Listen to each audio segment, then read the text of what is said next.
Hi, my name is Jessica Valenti. I was born on November 1st, 1978. I was raised in Long Island City, Queens, in an Italian-American family. I graduated from Stuyvesant High School in New York City in 1996. I then attended Tulane University in New Orleans for a year before transferring to the State University of New York at Albany. Tulane University was a big culture shock for me, as the political climate of the school was deeply conservative. I was a New York City girl, and I didn't fit in with that conservative nature. I really struggled throughout my freshman year of college, and transferring to the state of New York at Albany was the right choice for me. I double majored in Women's Studies and English, which opened the door to a brand new chapter in my life. I discovered my passion in the Department of Women's Studies, where I was always outspoken about sexism. I participated in the Women's Studies Teaching Collaborative, which enables young undergraduates to teach entry-level women's study classes. Being able to teach these classes helped me zero in on my identity as a feminist and realize that is who I am. Having the opportunity to have a leadership position such as that really boosted my self-confidence and made me realize how competent I was. It also made me realize that I wasn't quite done with school and that I wanted to attend graduate school.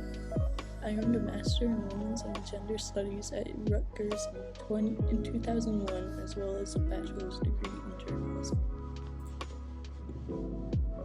In 2004, my sister and I founded the highly successful blog Feministing. I blossomed as a writer and an editor, building a huge social media platform. Soon after, I had a contract to write Full Frontal Feminism, which remains my best-selling book. I left Feministing in 2010, having written 3 books and edited a 4th.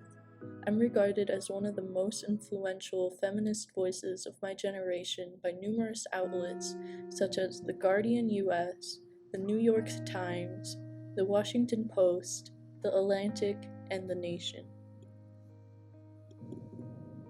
I consider myself to be a part of the 4th wave of feminism.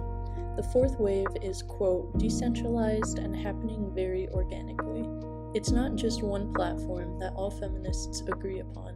It's made up of multiple and parallel waves with many conversations that are constantly moving and evolving, end quote. Currently, I live in Brooklyn with my husband and my daughter. I continue to be active on social media, namely Twitter, and publish articles speaking out about feminist issues. As of now, I am actively speaking out about abortion laws and informing my following base on any new and relevant news on abortion.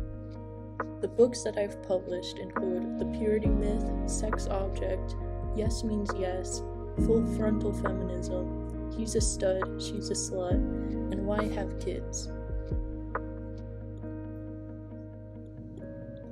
Growing up, I was taught about the importance of virginity and abstinence. I lost my virginity as a freshman in high school and was labeled as a slut. This was when I started to see the unfair double standards that exist between men and women when it came to sex. I struggled to comprehend how intercourse could mean 2 very different things for men and women. This spurred me to write The Purity Myth, where I discuss how the topic of virginity and being pure is harmful to girls. I bring up how, quote, women are subject to overt sexual messages every day, while simultaneously being taught that their only real worth is their virginity and being able to remain pure, end quote. This can be damaging to young women's overall mental health, as they must deal with both the extremes at the same time. Many women submit to these ideas about women and how they are sluts if they have sex before marriage.